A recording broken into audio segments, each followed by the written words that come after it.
bear. And Chubby is really cute in teddy bears. You really don't want a skinny teddy, do you? You want one that's soft and cuddly and feels squishy to touch. You don't want a ripped, shredded teddy bear. Maybe you do, I don't know. But this particular teddy bear is very special to me because he reminds me of a very special time in my life. And it was a health club that I worked in Belgium, in Europe. And when I left the health club, the team gave me this beautiful bear, and I got to travel home to Australia from Belgium with this beautiful bear. Now, the reason I'm using my bear to chat to you today is I've got a particularly controversial topic to chat about, and it's always nice to have a teddy bear because it softens things up. My controversial statement is this: exercise can make us fat. Not it does make us fat, but it can make us fat. And you might have heard this from clients or from family members, or somebody said to you, I've tried everything, I've done every exercise program, I've joined every gym, I've tried every trainer, and I either didn't lose weight or I lost weight, put it back on again. It didn't work for me. And I don't think exercise is a great idea. Ha ha. So first of all, for me, that's a scary statement. I don't know about you, but for me, exercise is certainly not about the way I look, and it's not about losing weight. When you look at the benefits of exercise, and I love to rattle them off, apart from the fact that you'll have a really healthy brain, and what does your brain control? When you're really fit and strong, every system in your body works well. So your central nervous system, your brain, gets fired up constantly, and if you're working at intense levels, so you're constantly getting puffed, not only will your brain be firing up central nervous system to fire your muscles and bones, but your endocrine system then produces those amazing hormones, epinephrine, adrenaline, cortisol. After you've exercised, your brain fills up with dopamine reward drug, serotonin satisfaction drug, brain-derived neurotropic factor, which is fertilizer for your brain. If you're exercising with somebody or with a partner, you get oxytocin. So all these amazing things happen inside the brain when we exercise. Obviously, we're going to get strong. If you lift heavy things, you're going to get strong bones, which means not only will you have a strong skeletal system, so you won't get osteoporosis, but you'll also have a strong immune system because your immune system's built inside your bones. Yes, so your ability to fight germs, bugs, viruses, and diseases goes through the roof. You become a germ-fighting, bug-fighting, virus-fighting, disease-fighting machine. If you've got every system in your body healthy, fit, and strong, so your endocrine system, you can be in control of it rather than the other way around. If you've got strong muscles, you can obviously do all the things that you want to do. You'll have a really fast metabolism. Strong muscles are the biggest engine of your body. They burn the most calories, the most sugar, the most energy. So if you can maintain your muscles for the rest of your life, you'll have a really fast metabolism for the rest of your life. So a resting fast metabolism. And then obviously when you exercise, you increase your metabolism during the day, which means you can either eat more food, yum, or eat less and lose weight if that's if that's an important thing to you, is to lose weight. So there's some major benefits to exercise, but are there people that have tried it and it didn't work? Yes. And why didn't it work? Why do some people get fatter after they start an exercise program? So I'll just lay the platform or the foundation for that thought space first. So let's say you are a person who hasn't exercised for a very long time, or you've never exercised at all. Somebody's told you that it's a good idea. But up until you start your exercise program, you have been reasonably careful with your food because you don't want to put on weight, or because you're always aiming to lose weight, or you're going through that cycle, lose weight, gain weight, lose weight, gain weight. You are reasonably aware of it. Might be calories, it might be junk food, it might be sugar. You are watching what you eat. We tend to eat what we eat rather than watch it, but you're careful about what you eat. So you start an exercise program and you consider that exercise is doing something for a period of time. And that's one of the really major disconnections, I think, as exercise professionals, that we need to dispel this myth. Is it possible that it's not the amount of time that we exercise for, it's how hard we exercise? So unfortunately for most people, they are given some kind of time frame to exercise. So their fitness instructor or person at the gym or whatever will tell them you need to walk for an hour, or you need to do this 45-minute class, or you need to come to the gym and your program's going to take you about an hour. So people do their 1 hour of exercise. They go for their 1 hour walk. They do their 45-minute class. They do their 30-minute walk on the treadmill or go on the cross trainer. And they've done their 30 minutes. They've done their 45 minutes. They've done their hour. And if you haven't exercised, how long does 30 minutes, 45 minutes, or 1 hour feel like? For most people, that is a really long time to invest into anything, let alone exercise. And if you've ever been on a treadmill or a cross trainer or an electronic piece of equipment and plugged in 30 minutes, how long does that 30 minutes take?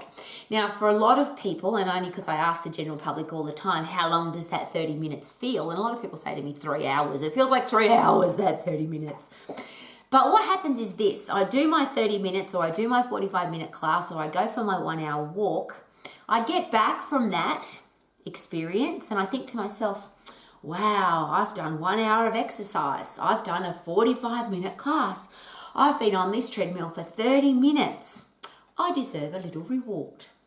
So the person that would probably avoid having a cookie, or avoid having a muffin, or avoid takeaway food, or avoid a second glass of wine, or they're carefully watching what they eat because they're scared of getting fatter, end up getting fatter because they did their 1 hour of exercise at low intensity, pacing themselves, because nobody can work hard for an hour. We all have to pace ourselves through an hour of exercise. So let's say, and I'm going to be really generous, but let's say in that 1 hour walk, we'll use that as an example because people go, oh, I walked for a whole hour today. About half and half, because walking is an aerobic activity. It's not a high intense activity. You can walk for a very long time. So you're going to have about a 50-50 split between fat and carbohydrate. Let's say that you burnt, and I'm being really generous, let's say in that 1 hour of walking, you burnt 500 calories. Now, it's very unlikely, but let's say you burnt 500 calories. Half of that will come from carbohydrate and half of that will come from fat. So you've burnt excuse me, I get excited about this stuff because I hope we get it right now. I think we've been getting it wrong, and I think that's why I've got so many chubby people in the world. And if you don't want to be chubby anymore, if you want to lose weight and never find it again, if you want to make sure that your body becomes a food-burning, fat-burning, calorie-burning, carbohydrate-burning machine and burns up everything that you put into it, is it possible we need to change the way we think? The psychologist put it beautifully. If you keep doing the same thing over and over and expect a different result, you'll probably go crazy. They'll lock you up. So if you've been walking, 45-minute class, 45-minute class, if you've been doing the same thing over and over and expecting to lose weight and you haven't been, could it be time to do something different?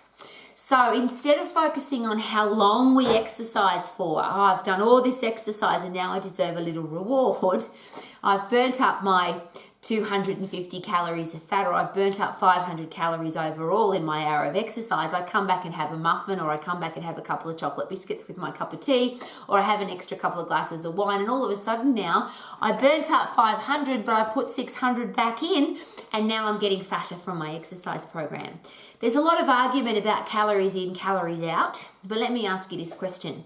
If you eat 1,000 calories more every day than what your body needs, what will happen? Doesn't matter when you eat those calories or where those calories are coming from. If you put more into your body than what your body's going to burn up, what will happen to it? And we'll just very quickly go into the physiology of that. Interestingly, fat has 9 calories per gram. Every gram of fat has 9 calories. That's just a unit measurement of energy. Every calorie of carbohydrate, every gram, let's start at that again, every gram of protein or carbohydrate has 4.5 calories. That's a unit of energy measurement. So automatically fat has twice as many calories. It has twice as much energy. And it's already fat. So when I eat fat, my body's ability to take the fat out of my digestive system, out of my hoses, open up my fat cell and pop fat in there is a very simple process because fat is already fat. If I am eating protein or carbohydrate, then my body says, well, okay, I'm going to store the carbohydrate, and we can store 1/2 kilo of carbohydrate. That's pretty exciting. We can't store any more than that. And we need that 1/2 kilo of carbohydrate because our brain runs on glucose, our muscles run on glycogen, which is carbohydrate. We store a carbohydrate in our liver as a little bit extra if we need it. But it's only half a kilo all up. So half a kilo of your body weight right now comes from carbohydrate if your carbohydrate stores are full.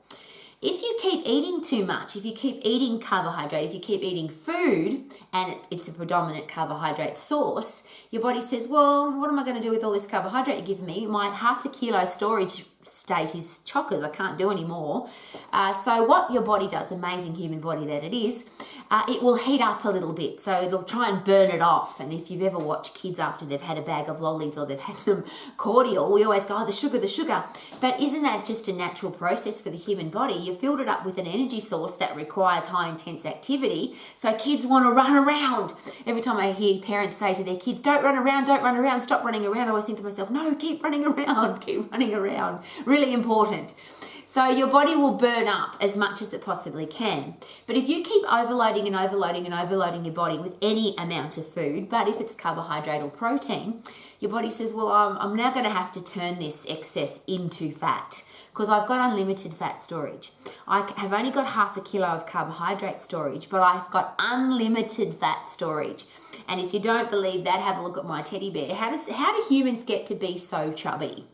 Have you ever wondered, how's it possible that that person is 100 kilos or 200 kilos or even 300 kilos? What happens? So apparently somebody's counted that we've got somewhere between 40 to 50 billion fat cells. Isn't that exciting? How many fat cells you got, Rowie? 50 billion. I don't know. I didn't count them. Somebody else did.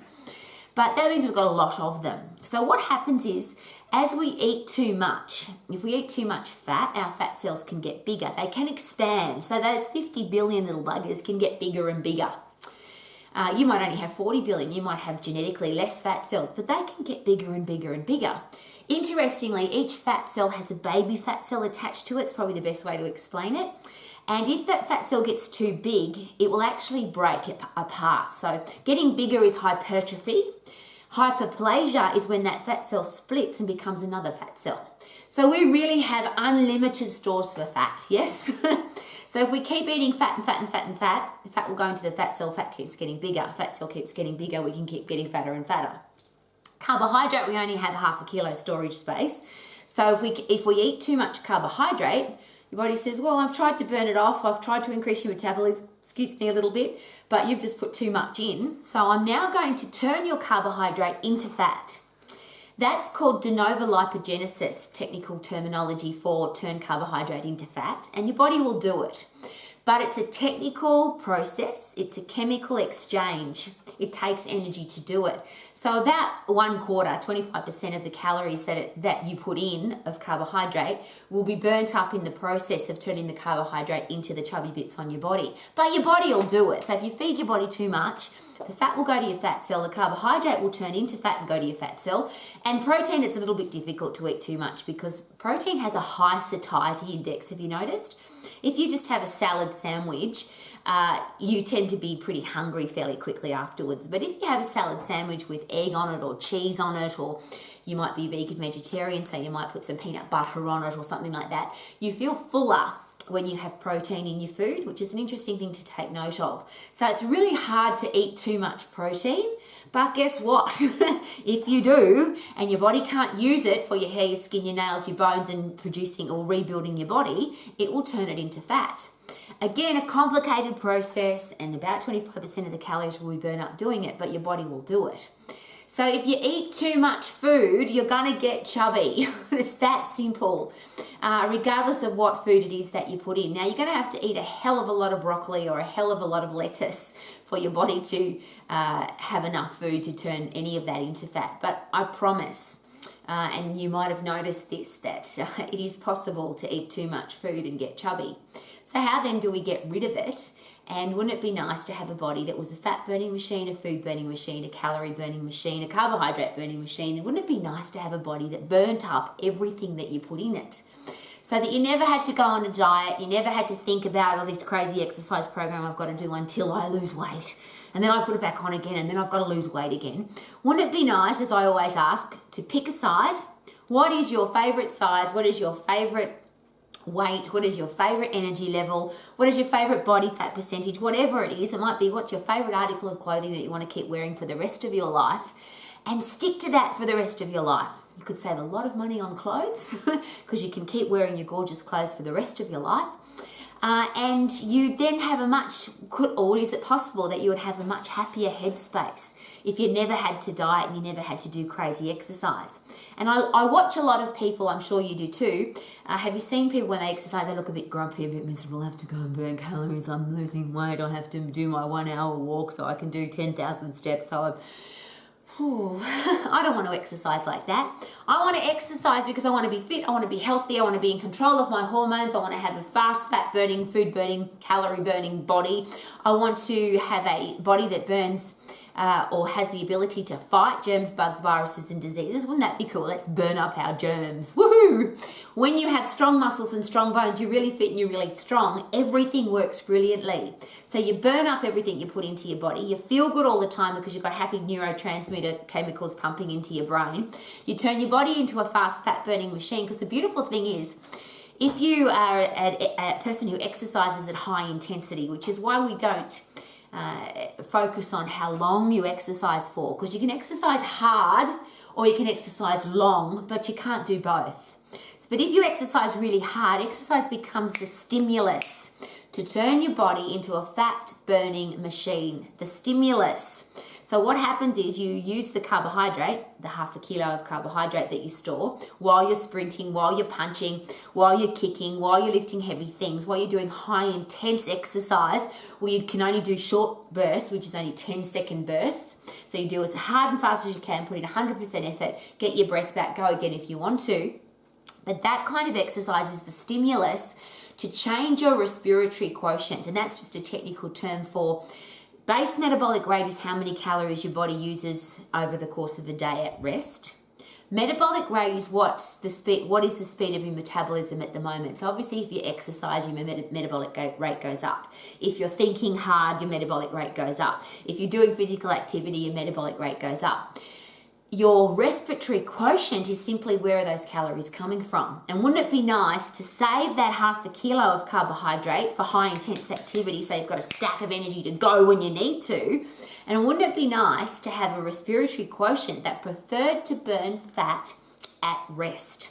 So while you're lying on the couch watching telly, while you're playing computer games, while you are relaxing on the beach, while you're sleeping, your body becomes a fast fat burning machine rather than using up that half a kilo of stored carbohydrate. So you change the percentage of fat carbohydrate that your body can run on, and you literally become a fast fat burning machine. So you can get rid of your chubby bits and never find them again. You don't have to be squidgy like a teddy. You can have a body that you want.